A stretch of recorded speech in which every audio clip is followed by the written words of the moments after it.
Hello, I'm Tony Mangino from TC2, and this is Staying Connected, where we talk about what really matters to enterprise buyers navigating today's technology and sourcing decisions.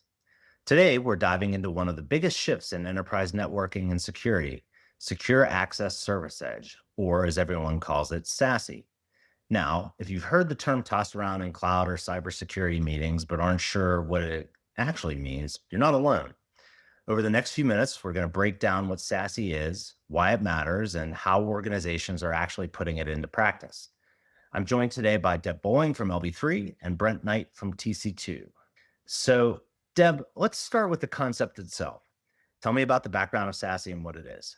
Hi, Tony. Thanks for having me back. SASE, spelled SASE, is a term coined by Gardner back in 2019 to describe the convergence of networking and security services into a single cloud delivered framework. Traditionally, companies have kept these functions separate. You have your wide area network, or WAN, connecting branch offices and data centers. And you have security tools like firewalls, VPNs, or secure web gateways sitting at the edge of your corporate network.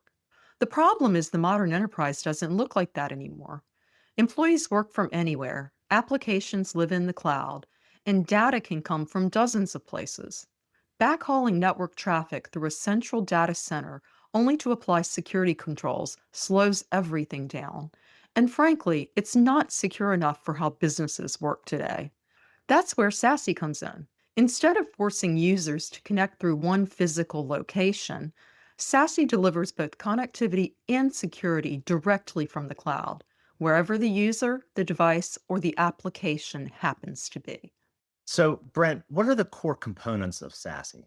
Tony, think of SASE as two major pillars coming together. First, you have SD-WAN, or software defined wide area networking, which intelligently routes traffic over the best available path, whether that's MPLS or internet, which could be DIA or broadband or wireless. And second are cloud based security services like secure web gateways, cloud access security brokers, firewalls as a service, and zero trust network access, all delivered at the edge.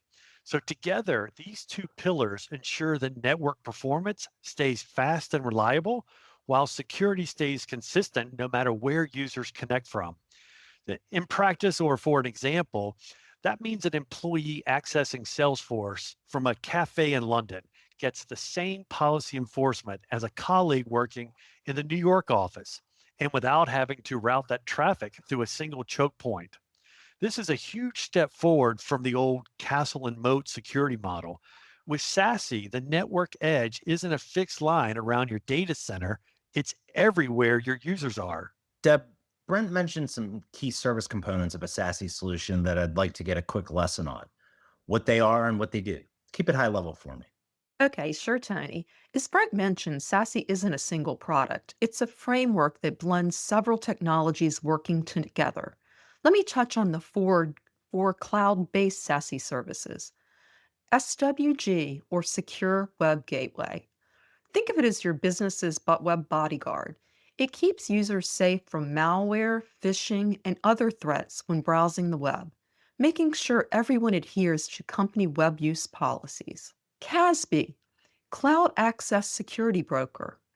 CASB enforces rules between your users and the cloud apps they use. It's what ensures sensitive data stays secure when employees access tools like Salesforce, Microsoft 365, or AWS.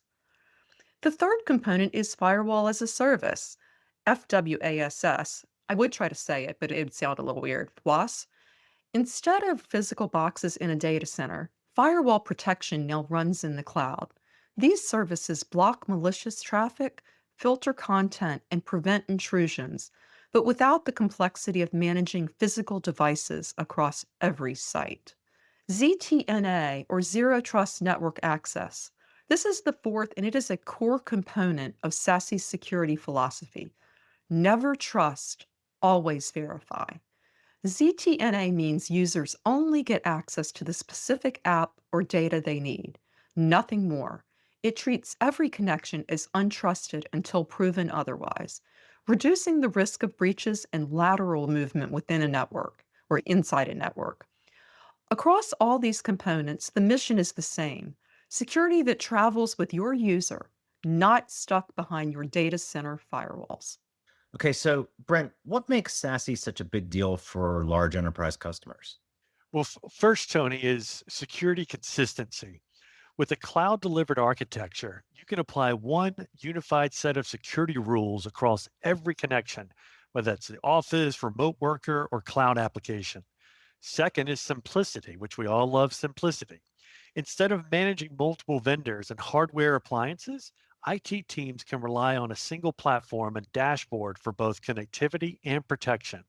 Third, better user experience. Since SASE uses the closest edge point to the user, it reduces latency and improves performance, which translates into fewer support tickets and happier employees. And finally, scalability. When your business opens a new branch or hires remote employees, SASE lets you roll out secure connectivity in hours, not weeks. No need to wait on physical installs or complicated VPN setups. Deb, how are companies actually using SASE today?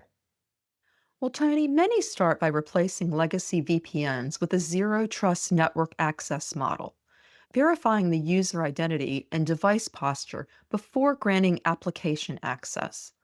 Others migrate their traditional firewalls and web gateways to cloud based services from providers like Zscaler, Palo Alto Networks, Netscope, or Cisco, often layered on top of existing SD-WAN infrastructure. We're also seeing managed services providers bundle SASE into their end to end offerings, making it accessible even for mid sized enterprises that don't have dedicated security teams. All right, I'm going to bring this full circle here. SASE represents not just another IT buzzword, but a complete rethink of how businesses deliver security and networking in a cloud first world. It's also a big shift for enterprises used to decades of on prem firewalls and data center centric MPLS networks. At the end of the day, SASE isn't just about securing your users or apps, it's about business enablement, operational efficiency, and network resiliency. Deb, Brent, thanks for joining me today. And to our listeners, be sure to tune in to Staying Connected for upcoming episodes where we'll take a deeper dive into SASE components, including secure web gateways, cloud access service brokers, firewall as a service, and zero trust network access.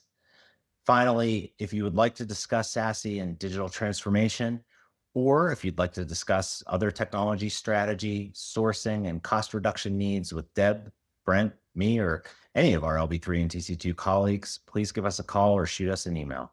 You can also stay current by subscribing to Staying Connected, by checking out our websites, and by following us on LinkedIn.